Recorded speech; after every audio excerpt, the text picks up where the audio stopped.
আজকে আমরা দেখব পেজেস।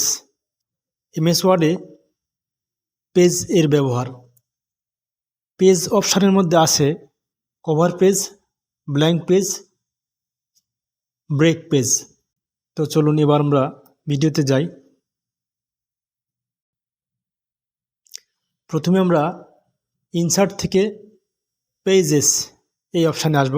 আসার পরে cover page, blank page, page break. তো কভার পেজ এখানে আমরা ক্লিক করব। এখানে ক্লিক করলে বিল্ট ইন অনেকগুলো পেজ দেওয়া আছে কভার পেজ ডিজাইনের জন্য। তো এখান থেকে আমি একটা সিলেক্ট করে নিব। নেওয়ার পরে এখানে দেখেন লেখা আছে টাইপ কোম্পানি নেম। আমি এখানে একটা কোম্পানির নাম দিয়ে দিব, রহমান ফুড দিলাম। দেওয়ার পরে এখানে হচ্ছে টাইটেল, আপনার বিষয়টা কি সেটা লিখতে হবে। তো আমি টাইটেল দিলাম হচ্ছে a research on food products.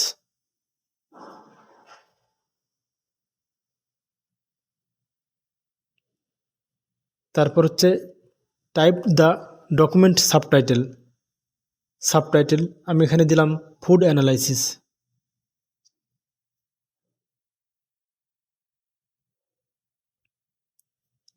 আপনারা এখানে যা ইচ্ছা তাই দিতে পারেন। তো আমি জাস্ট একটা ডেমো দেখাচ্ছি এখানে। এখানে অথর, অথর মানে যে এই প্রজেক্টটা লিখবে অথবা রিপোর্টটা তৈরি করবে তার নাম।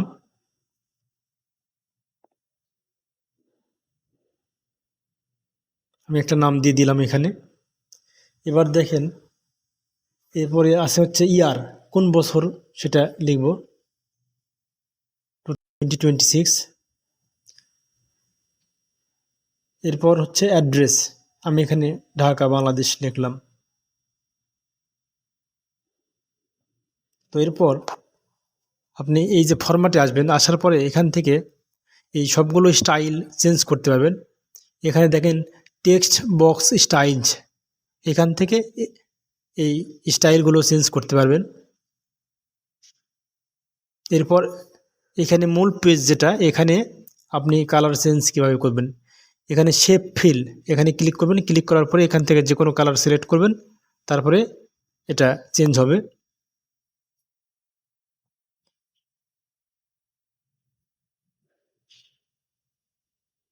এখানে বিভিন্ন রকমের কালার আছে, সেখান থেকে যে কোনো একটাতে ক্লিক করলে আপনার সেই কালারটা এখানে নিয়ে নেবে।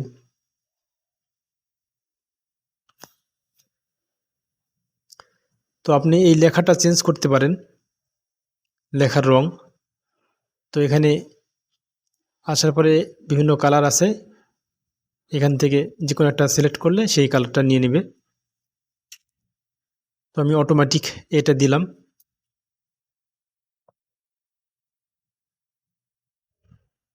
দেওয়ার পরে এখানে যে বক্সগুলো আছে এই বক্সগুলো আপনি চেঞ্জ করতে পারবেন।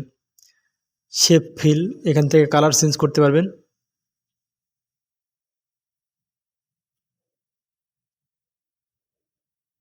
এখান থেকে স্টাইল চেঞ্জ করতে পারবেন।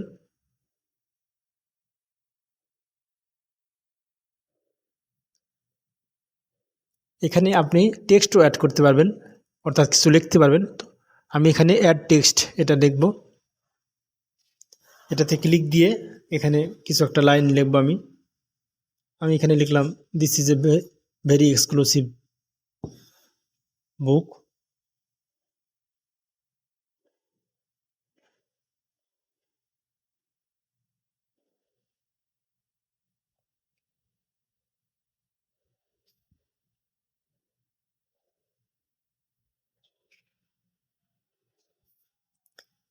এরপর আপনি পেজ কালার পুরোটা চেঞ্জ করতে পারবেন। এই সাইড দিয়ে সাদা কালার আছে, এখানে ক্লিক করার পরে যে পেজ কালার, এখান থেকে যে কোনো একটা কালার সিলেক্ট করলে চারপাশে দেখেন একটা একই রং আসতেছে। অর্থাৎ নিচে যে পেজ আছে পুরো পেজটা কালার হচ্ছে, আর উপরে আছে ডিজাইন। এখান থেকে কালারের যে লিস্টগুলো দেওয়া আছে সেখান থেকে যে কোনো একটা সিলেক্ট করলে ওই কালারটা নিয়ে নেবে।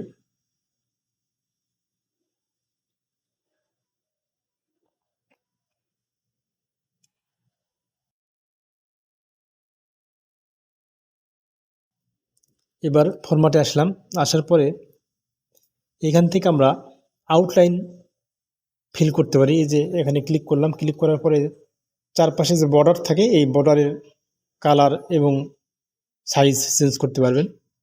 এখান থেকে যে কোনো কালার দিয়ে সেই কালার নিবে এবং সাইজ হচ্ছে চিকন মোটা এটা করতে পারবেন।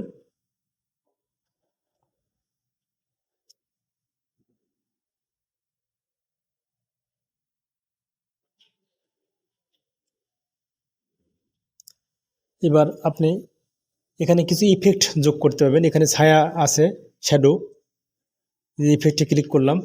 এখান থেকে এই যে তীর চিহ্ন আছে, তীর চিহ্ন যেদিকে আছে সেদিকে ছায়াটা যাবে।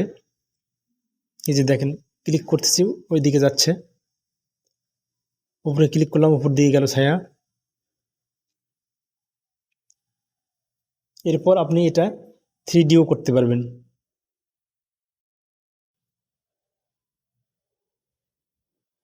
এবার আমরা স্ট্রাকচারটা 3D করব। 3D মানে দৈর্ঘ্য, প্রস্থ এবং উচ্চতা থাকবে। আগে ছিল দৈর্ঘ্য এবং প্রস্থ, এবার উচ্চতাও আছে।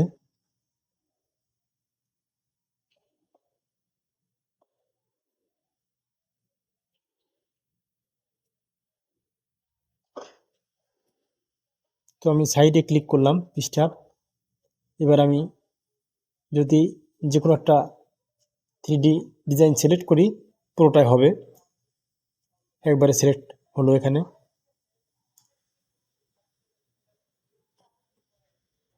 এখান থেকে আপনি যে কোনো ডিজাইন নিতে পারেন 3Dর।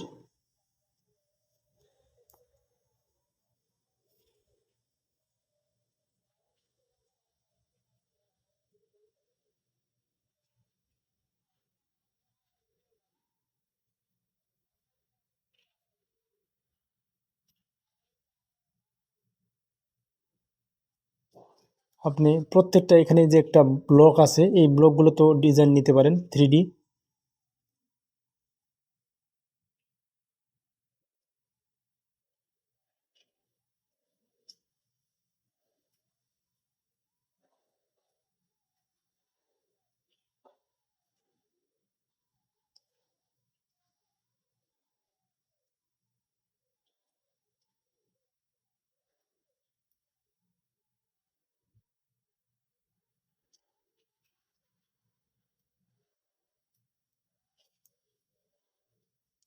তো আমি 3D দিব না, Ctrl Z দিয়ে ব্যাক করলাম। এবার আমরা দেখব হচ্ছে ব্ল্যাঙ্ক পেজ এবং হচ্ছে পেজ ব্রেক। তো ব্ল্যাঙ্ক পেজ এবং পেজ ব্রেক দেখার জন্য একটা ডকুমেন্ট নিয়ে আসলাম, মানে এখানে টেক্সট নিয়ে কাজ করতে হবে, লেখা নিয়ে। ব্ল্যাঙ্ক পেজ হলো যেখানে কার্সর রাখবেন সেখান থেকে যখন আপনি ব্ল্যাঙ্ক পেজ করবেন তাহলে এরপরে এই পেজ বাদ দিয়ে অন্য একটা পেজ সম্পূর্ণ ফাঁকা রাখবে, তারপরে লেখাটা যাবে। এই যে দেখেন আমি ব্ল্যাঙ্ক পেজ এখানে ক্লিক করলাম, যেখানে কার্সর ছিল ওই পেজটা ফাঁকা হয়েছে, হওয়ার পরে তারপরে একটা পেজ ফাঁকা রাখছে, তারপরে লেখাটা নিয়ে গেছে, অর্থাৎ মাঝখানে একটা ফাঁকা পেজ রাখবে। এটা হচ্ছে ব্ল্যাঙ্ক পেজ। ব্ল্যাঙ্ক পেজ অপশানের কাজ এটা, অর্থাৎ কার্সর যেখানে থাকবে সেখান থেকে নিচের পেজ পুরোটাই ফাঁকা রাখবে, তারপরে লেখাটা যাবে। আর পেজ ব্রেক দিলে কার্সর যেখানে রাখবে ওই কার্সরের নিচ থেকে ওই পেজে অংশটা ফাঁকা হবে, অর্থাৎ যেখানে কার্সর থাকবে ওখান থেকে ওই পেজের নিচের অংশে যে লেখাগুলো থাকবে সেগুলো থাকবে না, পরের পেজে যাবে।